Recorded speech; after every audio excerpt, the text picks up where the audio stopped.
हमारे पास ये उदाहरण 7 है। उदाहरण 7 में क्या कह रहा है, दर्शाइए कि 3√2 एक अपरिमेय संख्या है।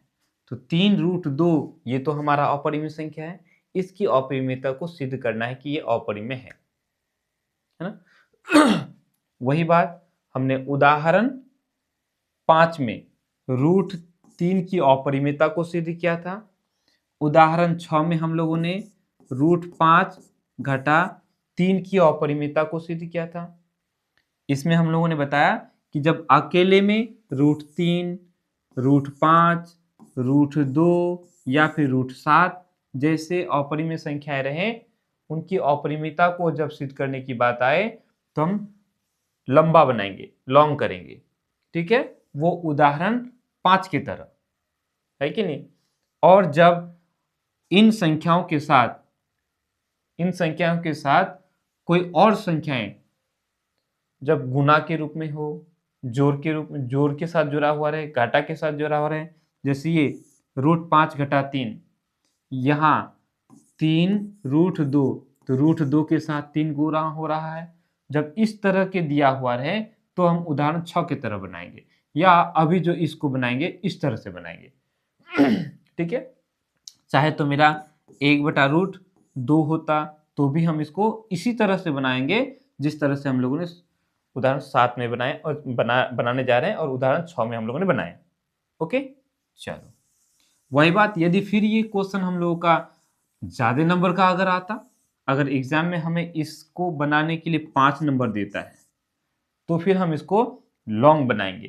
पहले तो सिद्ध करेंगे कि ये √2 हमारा अपरिमेय है, फिर उसके बाद हम जो अभी इसको सिद्ध करेंगे उसके बाद इसको लिखना, पहले इसको लिखना है, फिर उसके बाद अभी जो लिखेंगे उसको ऐड कर देना है, जोड़ देना है।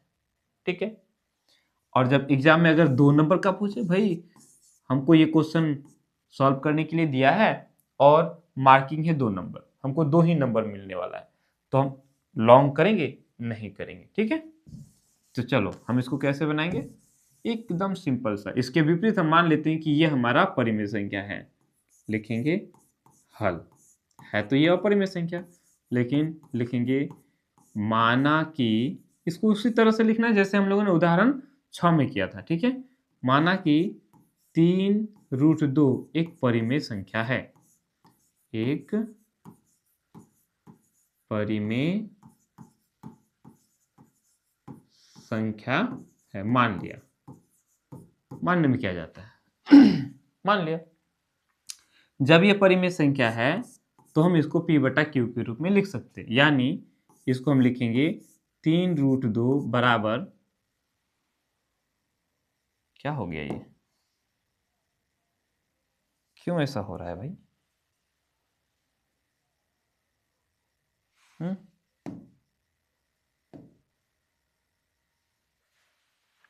लो,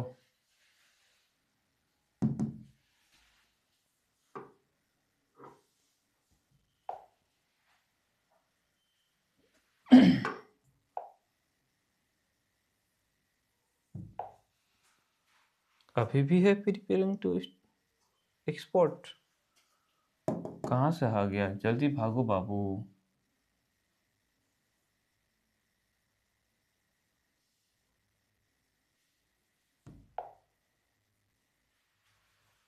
भाग भी नहीं रहा है।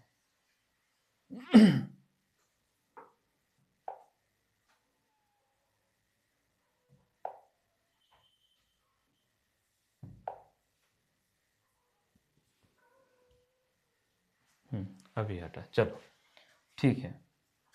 तो हम इसको क्या करेंगे, लिखेंगे बराबर p/q, 3√2 बराबर p/q लिख दिया। अगर ये परिमेय संख्या है तो हम इसको p/q के रूप में लिख सकते हैं।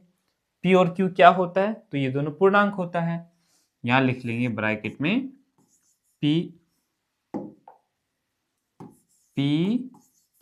क्या है, ये पूर्णांक है। क्या है, पूर्णांक है। साथ में ये जो q है 0 नहीं है, q हमारा 0 नहीं है। कोई दिक्कत? मेरे ख्याल से यहां तक कोई दिक्कत नहीं। जब हमें अकेले में √2 को अपरिमेयता सिद्ध करना होता तो हम क्या करते, यहाँ लिखते पी क्यू सह-अभाज्य संख्याएं हैं, और इस तरह का जब भी आए तो हम इतना ही लिखना काफी हो जाएगा, पी और क्यू क्या है, पूर्णांक है, बस। क्लियर? चलो अब हम इसको आगे बढ़ाएंगे। अकेले √2 को एक तरफ रखेंगे, बाकी को हम एक तरफ लेके चले जाएंगे। चूंकि ये 3 √2 के साथ गुना हो रहा है, 3 और √2 क्या हो रहा है, आपस में गुना हो रहा है।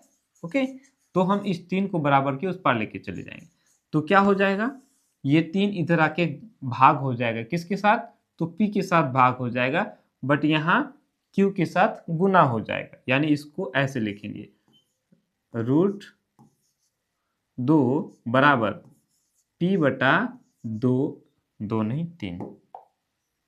3 q हो जाएगा, बस हो गया। अब इसको आगे बढ़ाने की जरूरत नहीं है, ठीक है।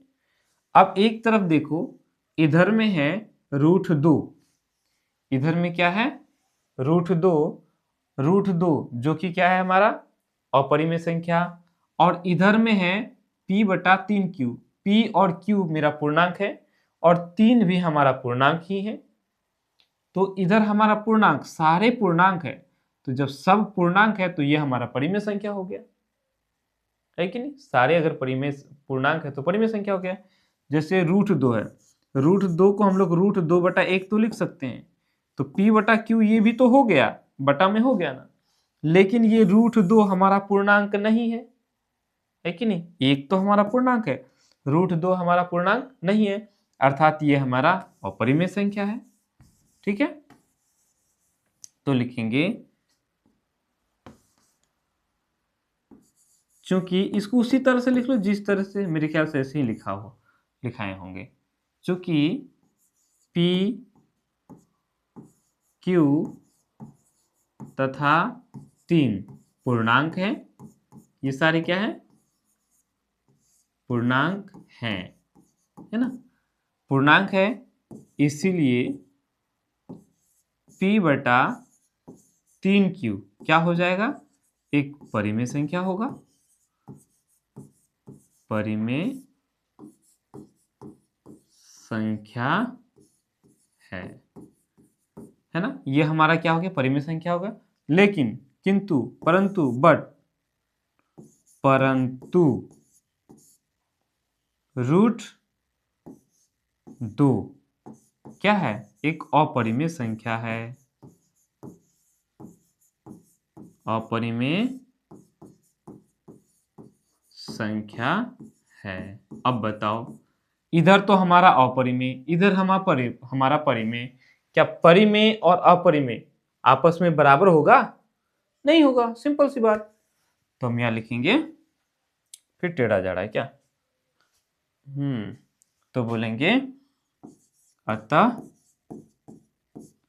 हमारा मानना गलत हुआ। क्या गलत हुआ, हमने माना था ये परिमेय संख्या है, जब हमने इसको परिमेय बोल करके आगे बढ़ाया तो यहां दोनों तरफ LHS और RHS है ना, दोनों आपस में बराबर नहीं है ना, कोई दिक्कत, LHS और RHS, ये हमारा LHS हो गया और ये RHS, दोनों तरफ बराबर नहीं हुआ, है कि नहीं। अगर इधर अपरिमेय है, इधर भी अपरिमेय होना था, इधर परिमेय है तो इधर भी हमें परिमेय संख्या मिलना था। अगर दोनों तरफ बराबर हो जाता तो हम कहते हैं हाँ ये परिमेय है, क्योंकि हम लोग को बराबर नहीं मिला, इसलिए ये हमारा मानना गलत है कि ये परिमेय संख्या है ना। तो लिखेंगे अतः हमारा मानना गलत हुआ कि 3√2 क्या है, एक परिमेय संख्या है कि नहीं। बोलेंगे अतः 3√2 एक अपरिमेय संख्या, एक अपरिमेय संख्या है, यही सिद्ध करना था, या लिख लोगे सिद्ध हुआ, सिद्ध हुआ, खत्म कहानी। है ना मजेदार? उतार लो इसको।